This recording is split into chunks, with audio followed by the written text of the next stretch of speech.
If you've got problems with GABA, you might need carbs. Hi, I'm Dr. Chris Masterjohn of chrismasterjohnphd.com, and this is Chris Masterjohn Lite, where the name of the game is details, schmeetails, just tell me what works. And today we're going to talk about why some people might need carbs with their GABA. So I have a friend and colleague who told me how every time she takes GABA or glycine, she gets anxiety that results from a fear response to a decrease in her breathing rate and heart rate. And this makes sense because GABA and glycine are inhibitory neurotransmitters, and they could be acting on parts of the central nervous system that are controlling your breathing rate or your heart rate in a way that decreases them. But normally what you're doing is just supplying these raw materials to your central nervous system, and your brain and spinal cord use them in a regulated fashion to control your breathing and heart rate where it's supposed to be. But what balances these inhibitory neurotransmitters is the excitatory neurotransmitter glutamate. And glutamate, although it is an amino acid, most glutamate in your central nervous system is derived from glucose, which is the type of sugar that starch digests into.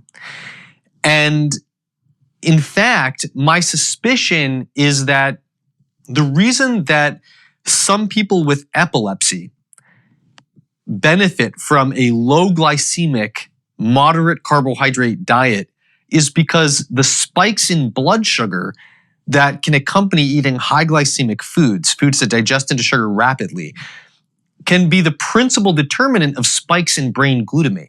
And ordinarily, none of this is a problem, but in people with epilepsy, glutamate is often what triggers a seizure. But let's spin this around. We're not talking about epilepsy right now. We're talking about people who have a negative reaction to glycine and GABA supplements because it's slowing down their heart rate or the breathing rate.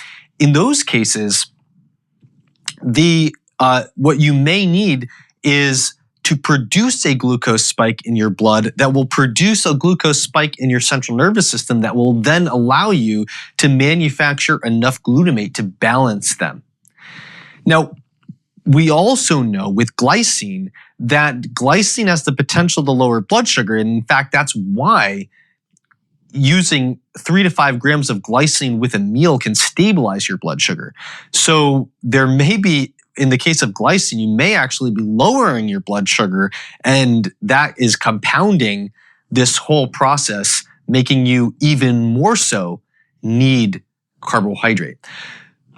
I am not saying that these supplements are not safe unless you take them with carbohydrate. But what I am saying is that if you suffer negative reactions to GABA or glycine like these, then including carbohydrate, especially high glycemic whole food carbohydrates like rice, oats, potatoes, or sweet potatoes, then that strategy might be how you should handle taking GABA and glycine if you find that you're getting other benefits that makes it worth it to take those supplements. This episode is brought to you by Ancestral Supplements Living Collagen. Our Native American ancestors believed that eating the organs from a healthy animal would support the health of the corresponding organ of the individual. Ancestral Supplements has a nose-to-tail product line of grass-fed liver, organs, living collagen, bone marrow, and more, all in the convenience of a capsule. For more information or to buy any of their products, go to ancestralsupplements.com. This episode is brought to you by Ample. Ample is a meal in a bottle that takes a total of 2 minutes to prepare, consume, and clean up. It provides a balance of fat, protein, and carbs, plus all the vitamins and minerals you need in a single meal, all from a blend of natural ingredients. It's available in original, vegan, and keto versions, portioned as either 400 or 600 calories per meal. I'm an advisor to Ample, and I use it to save time when I'm working on major projects on a tight schedule. It keeps my brain going while I power through the day, never letting food prep get in the way of my productivity. Head to amplemeal.com and enter the promo code CHRIS15 at checkout for a 15% discount off your first order.